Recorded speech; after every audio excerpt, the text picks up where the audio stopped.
My sister-in-law is about to deliver a speech in French. She hasn't had the same privileged upbringing as us, so please, let's be patient with her, I requested, feeling the anticipation build in the room. All eyes turned to the groom, who appeared visibly flustered. I switched on the mic, hoping to ease his nerves. Congratulations on your marriage. Now, without further ado, let me proceed with my speech. I began as the room fell silent. Out of the corner of my eye, I caught a fleeting glimpse of Emily's faint smile. With a deep breath, I launched into my speech in fluent French. Every now and then, I glanced over at the couple. Emily's frozen smile seemed somewhat out of place. As I worked in the fields, I spotted fresh rabbit tracks in the neighboring cornfield for the first time this year. Pausing my work, I locked eyes with a rabbit and its baby, the mother feeding on grass with its tiny offspring. It was truly heartwarming. "Oh, how cute. It's that time of year already, isn't it?" I exclaimed. I introduced myself as Sarah, currently 30 years old, planting corn in a carefully prepared field. The farming work was monotonous, often making me lose track of time. As evening approached, I decided to call it a day, exchanging nods with a familiar farmer also preparing to head home. Living off a mix of farming and part-time jobs started when my parents were killed in an accident during my middle school years, leaving me and my younger brother, Jason, in the care of our maternal grandparents. Despite their kindness, our grandmother's frailty and frequent illness added strain to our lives. Our grandfather, though brave and supportive, seemed worn out from shouldering responsibilities. With our grandmother's uncertain health, I chose not to pursue high school, instead working to support Jason's education. He eventually secured a spot at Harvard University, and I attended his college orientation, filled with tears of relief. Years passed, and our grandparents retired, prioritizing each other's care. Today, after work, I plan to visit them, knowing how precious these moments were, especially for Jason, who rarely had the chance to see them due to his job. As I parked my car and opened the slightly old door, the darkness enveloped me, signaling the end of another day's labor. "Welcome home, Sarah," echoed through the house as I stepped inside. "Hey, Sarah's back," I heard from the back, followed by the sound of quiet footsteps. "Sarah, you look well. You haven't had dinner yet, right? It's ready. Why don't you join us?" "It's been a while," said my grandparents in unison, their warmth enveloping me. "I'm hungry," I admitted, and both of them welcomed me with smiles.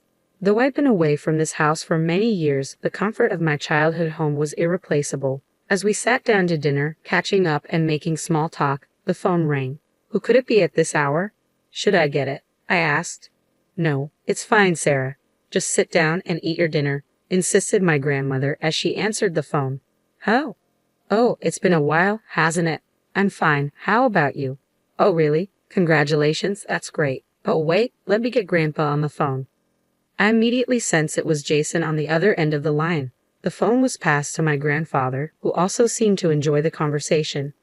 "Sarah, you should also talk to him," my grandmother urged. "It's okay. I can talk to Jason anytime," I replied, but my grandfather insisted, handing me the phone with a happy look on his face. Surprised by Jason's voice, louder and more energetic than I'd expected, I gasped a bit. "Long time no see, Jason." "I'm good. You startled me with your loud voice, but I'm glad you sound well." "Hey, what am I, chopped liver?" Jason joked. "Grandpa and Grandma just have poor hearing." I couldn't help but smile and chuckle. "That's so like you, Jason. So you occasionally call like this, huh?" "No, it's been a while since I last called. I had something to tell you," Jason explained. "Something to tell?" "Yeah, I've already told Grandpa and Grandma, but I'm headed overseas for work." "What? That's amazing. So they chose you, Jason," I exclaimed. "Well, it's not that big of a deal, but you know, it's all thanks to you, sis." "Thank you," Jason replied gratefully. "What do you mean? It's all because you worked hard, Jason." "So, was this call to tell me you won't be able to return home for a while?" I asked. "There's one more thing, actually. I'm getting married at the same time, too," Jason revealed. "Really? Congratulations. I'm so happy for you," I exclaimed. I really wanted to introduce her to you sooner, but I've been too busy with work these past few years.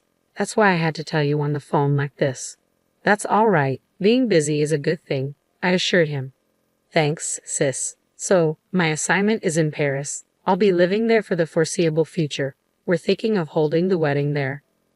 So, come over with Grandpa and Grandma. I'll cover the travel expenses, of course." Paris.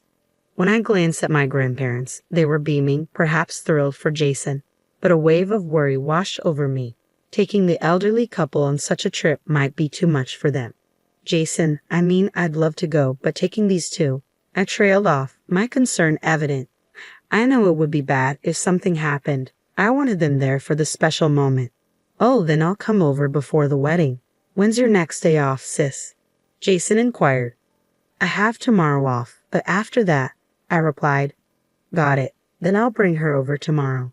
Let Grandpa and Grandma know. What? Wait, that's pretty short notice, Jason noted. Wait, did you have some plans, sis? He asked.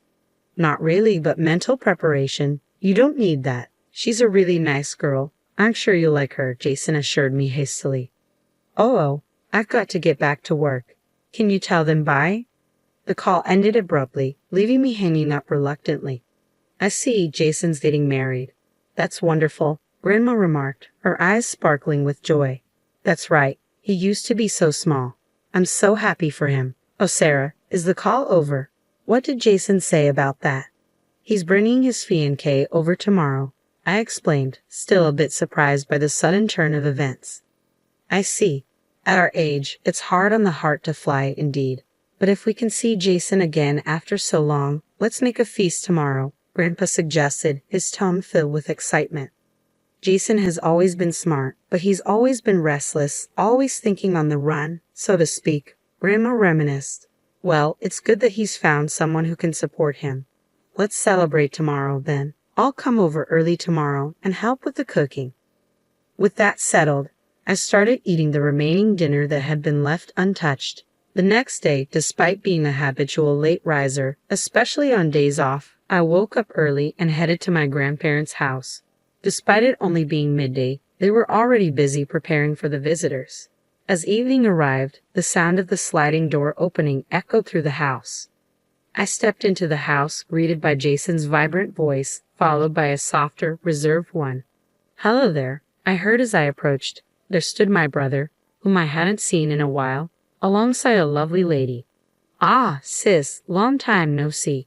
Let me introduce you to the woman I'm going to marry. I'm Emily. Nice to meet you, she said with a warm smile. Oh, I'm Sarah, Jason's sister. It's so nice to meet you, Emily, I replied, extending my hand. Emily and I shook hands, welcoming the couple into the house. Emily greeted our grandparents warmly, her laughter filling the room. She was outgoing and quickly became friendly with them. As we sat around the dinner table, Emily suddenly asked me a question. So, sister-in-law, you're a fan of lemon on your shrimp, huh? Oh yes, I always have been. Really? I responded. Me too. This is the first time I've met someone else who likes it the same way. I'm so happy, Emily exclaimed. Her cheerful conversation made her easy to talk to, and we chatted and laughed together. However, I couldn't help but notice Emily's gaze on me whenever I was talking with others or had to leave my seat for the restroom. I brushed it off, thinking it was perhaps poor eyesight or just the way she looked at people. Today wasn't the day to worry about it. We were here to celebrate Jason's upcoming marriage. The conversation shifted to Jason's future Southeast assignment, and from there, I learned that Emily had lived in Paris during her junior high school years. That should make adjusting to life there and any culture shocks easier, right? I asked. Yes, indeed. The city might look a bit different now, but I think I can manage living in Paris. Plus, I'm really happy to have the wedding in my second hometown, Emily replied with a smile. All of this, including Jason's overseas assignment and meeting Emily, filled me with a sense of joy and anticipation for the future. I owe it to you, sis. It's all because you encouraged me to go to school back then. I can't thank you enough, Jason expressed gratefully, his words humbling me.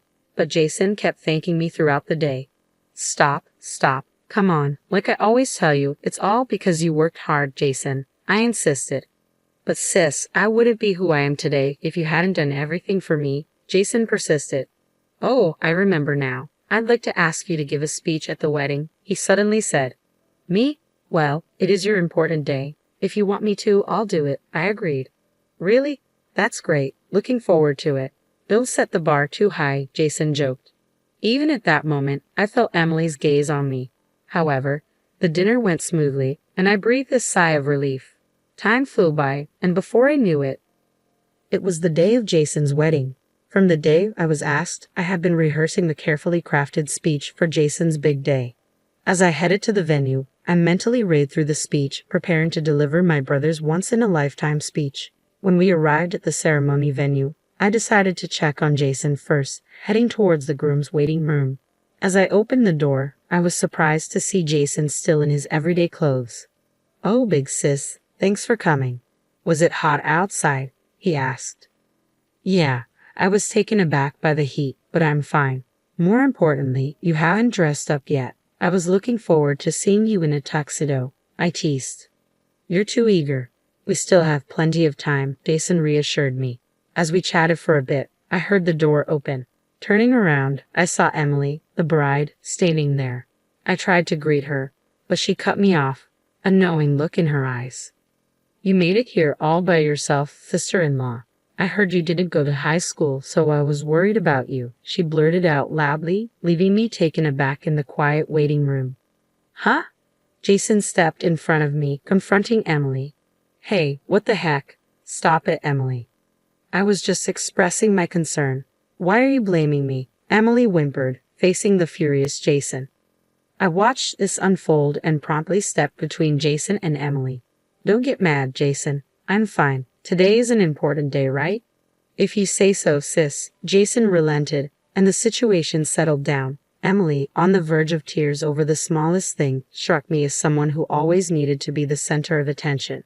Throughout Jason's dating history, some of his girlfriends had been jealous of the bond between us siblings. With that experience, I maintained my composure as I observed Jason comforting Emily until her tears subsided. Intending to leave early to find my seat and rehearse my speech, I began to step away. However, just as I was about to go, Emily, who had been crying moments before, flashed me a smile. "Oh, and please do your speech in French so everyone can understand it," she said, giggling. I was left dumbfounded. "No, sis, you don't have to do that, Emily." "Don't say such things," Jason chimed in quickly. At that, Emily's face crumpled as if she were about to cry again. "It's okay, Jason, I understand. I'll practice," I reassured her, trying to ease the tension. Emily cracked a small, cunning smile, but I quickly left the scene. The wedding began, and seeing Jason being showered with blessings, looking so content, made me genuinely happy. As the ceremony continued, before I knew it, it was my turn to speak. Standing nervously before the mic, I was about to start my speech when a voice echoed from a different mic. "My sister-in-law is going to give a speech in French. She hasn't been brought up in the same kind of educated environment as us, so please be patient with her." Upon hearing this, the room buzzed with anticipation. All eyes turned to the groom, who was visibly flustered. I switched on the mic, hoping to put him at ease. "Congratulations on your marriage. Now, without further ado, let me proceed with my speech," I began, as the room fell silent. Out of the corner of my eye, I caught a fleeting glimpse of Emily's faint smile, then began my speech in fluent French. Every now and then, I glanced over at the couple. Emily's frozen smile seemed somewhat out of place. How? Recalling my past, I remembered a time when I once worked part-time in agriculture. We hosted a French man who was interning there, 5 years older than me. He was kind and always thoughtful, and I secretly had a crush on him. Looking back, it was my youthful days, eager to deepen my friendship with him despite the language barrier. I borrowed my friend's school French textbook and studied diligently. At first, our conversations were awkward, but eventually, I became capable of casual conversation in French. As my jokes during the speech set the room roaring with laughter, I noticed Emily seemed completely lost. I figured she'd probably forgotten her French after so long abroad. Moreover, her 3 years of middle school overseas had taught her that unless you're keen on learning, you can get by with just gestures and vibes. Just as it's hard for a child to understand what adults talk about, it seemed unlikely Emily understood everything that was happening. As my speech drew to a close, I saw Jason deeply moved, crying beside her, Emily clueless as to why he was crying. As I finished speaking, the room erupted into applause. Emily, who still had no clue what was happening, started clapping along. When I asked, "Was that okay?" in French, she fell silent, her face flushed with frustration. Seeing this, the crowd, including the guests, clapped even more. As I was returning to my seat, I heard Emily's sharp voice. "Excuse me, isn't it time for me to change into my next outfit?" "Why do I know the schedule better than you all? Can't you do your job? Hurry up." Perhaps she was irritated with me. Emily's tirade against the staff and her behavior towards everyone else remained terrible until the end. But somehow, the wedding concluded without a hitch. Back home in Louisiana, I showed my grandparents the wedding photos and videos, and they were thrilled. Even now, months later, they sometimes look back at them, shedding tears of joy. Meanwhile, Jason, who moved abroad, started calling more often than before, and the bond between his siblings grew stronger. According to him, many of the guests at the wedding had seen Emily's malicious behavior and arrogant attitude towards me and had grown to despise her. Emily's reputation, built up over the years, took a nosedive, and her friends began to drift away. Then Emily started blaming Jason for everything, crying, throwing tantrums, and worst of all, she started to verbally abuse Jason on a regular basis. Having lost all hope for Emily, Jason was now working on a divorce. A few months later, as usual, I went to see my grandparents, had dinner with them, and the three of us were chatting about recent happenings. Suddenly, the sound of the front door opening resonated, followed by, "I'm home." I quickly ran to the door. "What? Jason, why are you not in Paris?" I exclaimed. "Oh, sis, you're here too. Perfect timing. And seriously, even if this place is in the middle of nowhere, you should keep the doors locked," Jason replied. "Oh, Jason, welcome back. Paris? Are you done over there?" I asked. "No, I'm still living in Paris, but I had a business trip to New Orleans, so I decided to swing by." "Oh, that smells good. I'm hungry," Jason said. "Well then, come over here and eat, Jason. Guess what? Jason's back." Seeing Jason for the first time in a while, my grandparents were happy, their voices naturally rising, and they surrounded the hungry Jason with flying conversations. Amidst all this, I was worried about this think of the run type of Jason. "Jason, it's totally fine that you suddenly came back, but are you okay with your own family matters?" I asked, my voice somewhat loud. Startled by my voice, Jason flinched but immediately turned towards me, straightening his posture a bit. "About that, actually, the divorce has been finalized, so I wanted to tell you that in person. I'm really sorry for causing you distress. You've always been there for me, and I didn't mean for this to hurt you. I'm sorry." Jason apologized sincerely. "Well, if that's the case, you don't have to be so formal about it. It's all in the past now," I reassured him. "No, but I hurt you too, sis. I'm really sorry," Jason insisted, his voice on the brink of tears. After that, Jason insisted that he was fully responsible for making me feel bad.